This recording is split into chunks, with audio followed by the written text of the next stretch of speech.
You ask Tiger to solve. This deals with linear equations with one unknown. The final result is y equals 6/19. Let's solve it step by step. Simplify the expression.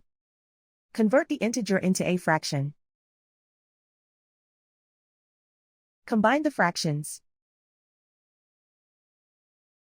Combine the numerators. Simplify the arithmetic.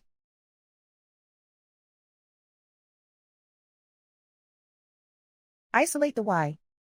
Multiply both sides by inverse fraction 24/19. Group like terms. Multiply the coefficients. Simplify the fraction. Multiply the fractions. Simplify the arithmetic. And so the final result is y equals 6/19.